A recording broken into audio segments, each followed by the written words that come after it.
bago ang lahat kung gusto nyo ng matibay na shoes, new air sole shoes, mabibili lamang sa halagang $1,299. Click lamang ang link sa comment section or bisitahin lamang ang Teflon.com for more high-quality shoes. Sinabi ni James Harden, point guard ng LA Clippers, na meron pa siyang dapat patunayan sa postseason sa kanyang highly productive career.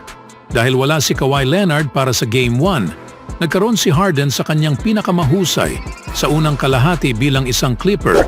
Nagtala ng 20 sa kanyang 28 points upang tulungan ang LA na itayo ang 29 points lead patungo sa isang panalo sa score na 109-97 laban sa Dallas Mavericks sa Crypto.com arena nitong Lunes.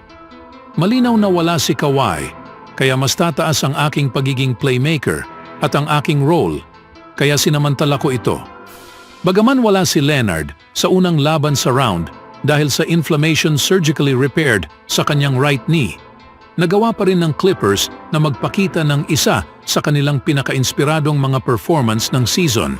Si Ivica Zubac ang nagtakda ng tono sa loob at nagtapos na may 20 points at 15 rebounds.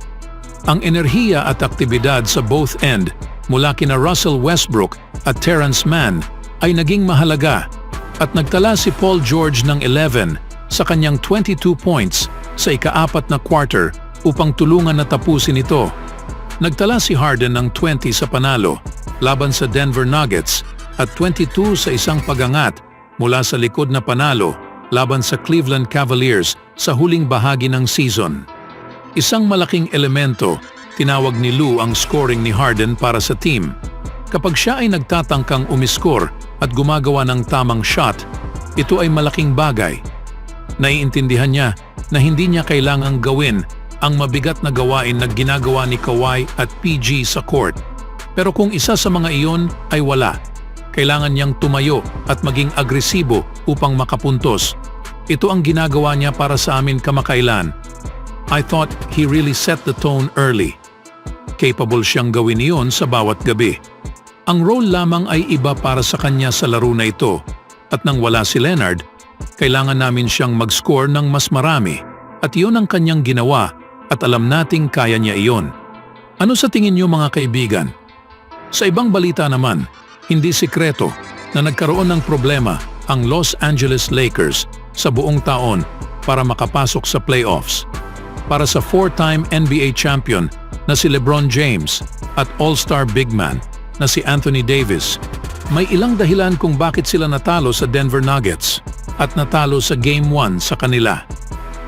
Matapos dumaan sa play-in tournament, natagpuan ng Lakers ang kanilang sarili na natalo sa Denver sa score na 114-103. Ang two-time MVP na si Nikola Jokic ay naging stellar nang magtala ito ng 32 points sa 15 of 23 shooting, 12 rebounds at 7 assists.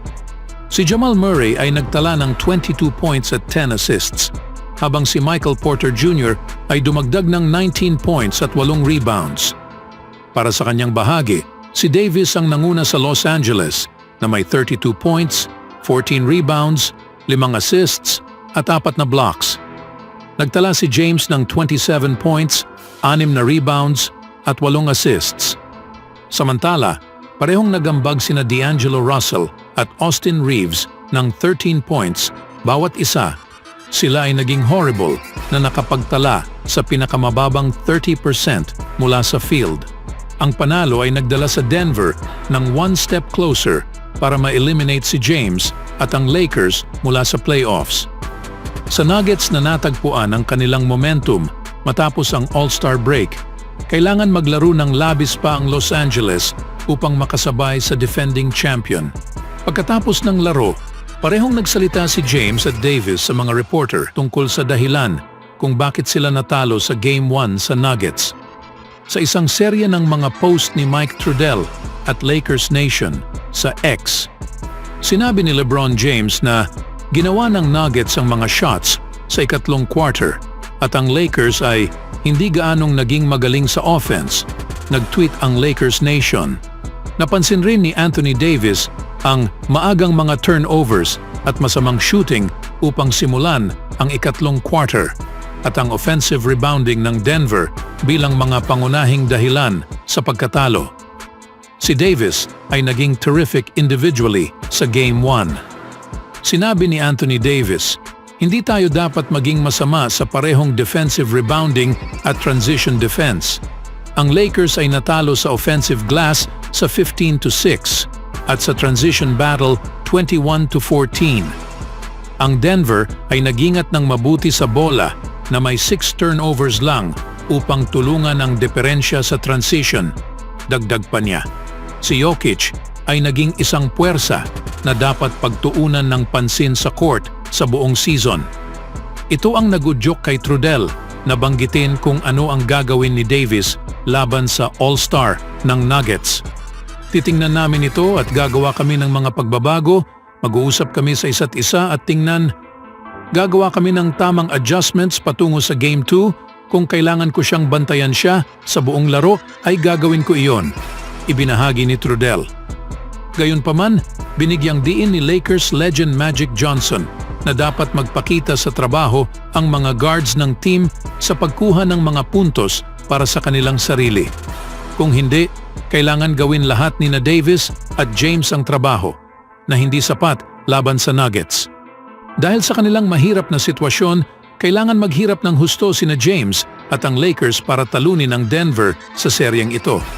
Dumagdag pa ang kahusayan ng grupo ni Jokic sa both end ng court at ito ay magiging isang mabigat na laban para sa kanila. Speaking of pigilan si Jokic, ang mga kamakailang pahayag ni Dwight Howard na nagpapahiwatig sa posibleng pagbabalik sa Los Angeles Lakers matapos ang kanilang pagkatalo sa Game 1 sa Denver Nuggets ay ang nagpatindi sa mga usapan sa pagitan ng mga tagahanga ng basketball at mga analyst.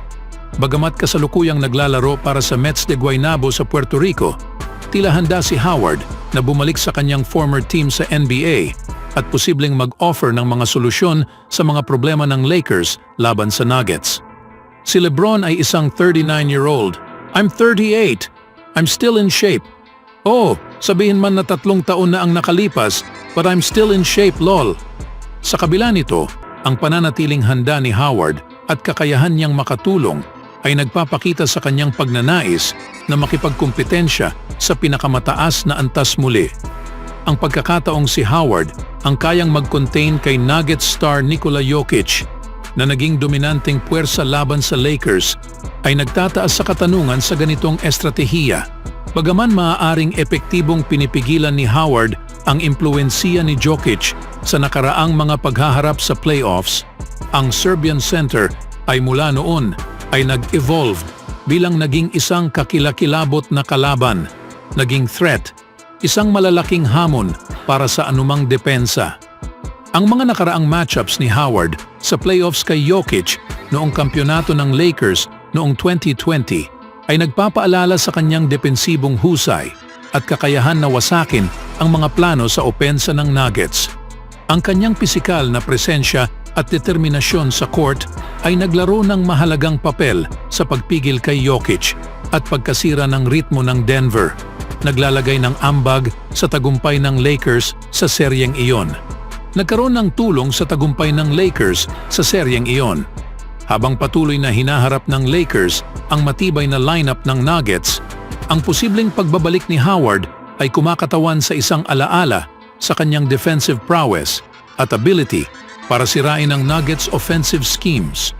Kung si Howard ay babalik man o hindi, ang team ay dapat manatiling nakatuon sa paghahanap ng mga solusyon upang lampasan ang kanilang mga kaaway at umusad sa playoffs. Anong masasabi niyo mga kaibigan? Always do it on my own, so I gotta get through it. And the only thing I know is to love what I'm doing. Never give up, never slow, till I finally prove it. Never listen to the no's, I just wanna keep moving. Keep my head up when I act, head up, that's a fact. Never looking back, I'ma keep myself on track.